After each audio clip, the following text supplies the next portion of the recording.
Salut la famille, salut les amis, j'espère que vous allez bien et j'espère que vous avez passé un bon moment devant le match de ce soir. On se retrouve sur nos chaînes YouTube pour le débrief d'après-match France-Roumanie, match d'ouverture de l'Euro 2016.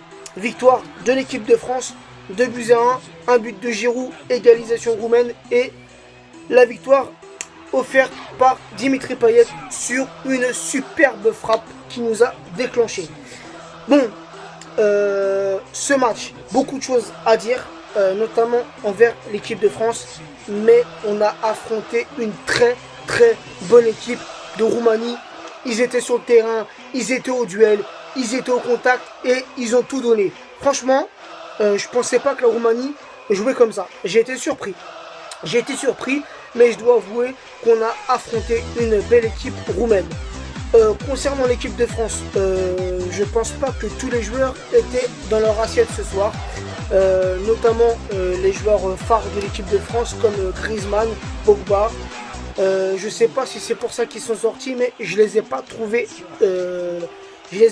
dans le match ce soir. Voilà, ils étaient un petit peu ailleurs, ils ont raté certaines passes, certains contrôles, certains dribbles, notamment pour Pogba. C'est pas dans leur habitude. Habituellement, ces deux joueurs-là cartonnent en équipe de France. Mais là, ce soir, ils n'étaient pas dans le match. Pareil pour Patrice Evra.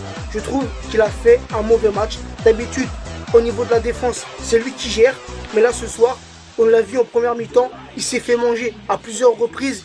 Et c'est lui qui offre le penalty à la Roumanie pour le but d'égalisation. Donc voilà. Il y a pas mal de choses à revoir en équipe de France, notamment les duels, les contacts. Faut y aller, faut pas avoir peur, faut pas se laisser faire. Voilà, il nous reste la Suisse, l'Albanie et ça va être la même chose. C'est des équipes qui vont avoir l'envie de gagner, l'envie de se qualifier. Donc ils vont aller au duel, il faut aller au contact, ils vont aller au contact. Donc il faut absolument revoir ça pour l'équipe de France et améliorer les passes, arrêter de faire des passes à je sais pas combien de kilomètres, mais faire des passes à celui qui est à côté de toi. Jouer la simplicité. Faut pas chercher à jouer compliqué. Voilà. Olivier Giroud, c'est lui qui ouvre le score sur une belle passe de Payet, mais un coup de tête. Voilà, c'est un beau but, rien à dire. Giroud a fait le taf, même si je le critique beaucoup. Ce soir, il a fait le taf. Il n'a pas eu énormément d'occasions. Celle-là, il a su la concrétiser. C'est lui qui ouvre le score. C'est bien joué de sa part. Bon, après, voilà, la faute de Patrice Evra, la faute bête, stupide. Mais je pense quand même qu'il y avait un petit quelque chose avant la faute. Là, on a vu Matuidi qui est retombé. Je pense quand même qu'il y avait une faute sur Matuidi avant la faute pour le penalty. Voilà, donc, faute bête de Patrice Evra. Égalisation roumaine. Et là, un but magnifique de Payet. Il est sorti de je sais pas d'où. Il nous a déclenché une frappe du gauche pleine lucarne. Non, magnifique. Payet, il a fait un match de ouf. Bonne rentrée de Coman. Toujours des petites accélérations. Très bonne rentrée aussi d'Anthony Martial.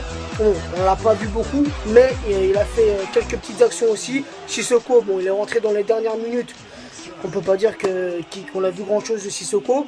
N'Golo Kanté, un super match. Pour moi, c'est lui l'homme du match. Voilà, ça a été le meilleur. C'est lui le patron. C'est lui qui a su faire les bonnes interceptions. C'est lui qui a su faire les bonnes relances. Lui, il n'avait pas peur d'aller au contact, pas peur d'aller en duel. Même dans les ballons qui étaient joués en l'air, il est petite taille. Mais il y allait, même s'il a pas souvent eu la gagne dans les duels aériens. Il avait quand même l'envie d'y aller. Bon, Lloris, bon bah il se prend un but sur penalty, après il n'est plus rien, il peut rien faire, mais il a fait un très bon arrêt en toute première minute là, quand la Roumanie a un corner, il fait un arrêt sur sa ligne. Sinon là, ça aurait fait 2-2. Voilà. Donc il faut vraiment que l'équipe de France se reprenne. Il faut vraiment travailler les duels et les contacts. Voilà, faut pas avoir peur d'y aller, il faut casser des jambes, mais correctement. Voilà. Sinon, voilà, dans l'ensemble, c'était pas flamboyant, mais victoire d'équipe de France, Payet qui nous ramène la victoire, comme il l'a fait contre le Cameroun, où il avait marqué un super coup franc, et bah là, il déclenche une superbe frappe, et c'est lui qui amène le 2-1. Donc voilà, j'espère que pour la suite, tous les petits détails là, ça va être corrigé à l'entraînement. Et j'espère que pour le prochain match, on va voir une équipe de France irréprochable. Et on va voir des joueurs qui vont rentrer dans le match dès le début. Voilà. Parce que là, on a vu que quand Payet il a marqué, ça y est, les joueurs ils ont commencé à mieux jouer. Mais bon, c'est la fin. C'est dès le début, dès le coup de sifflet du début de la première mi-temps qu'il faut y aller. Voilà. Voilà, c'est tout ce que j'avais à dire sur ce match. Et j'espère vraiment que pour les prochains matchs, on va se donner à fond. Car la coupe, il faut qu'elle reste chez nous. Voilà. Sur ce, les amis, c'est toujours la même chose. Venez nous rejoindre sur nos chaînes YouTube. PSG Une Fierté, 100% foot et les débriefs d'Abou. Sur nos pages Facebook, PSG Une Fierté, 100% foot. Sur nos groupes Facebook, PSG Une Fierté, 100% foot. Et aussi le groupe Facebook de l'ami Anthony Soprano, Planète PSG. Voilà. Sur ce, les amis, je vous dis à très bientôt et bonne soirée à vous. Ciao.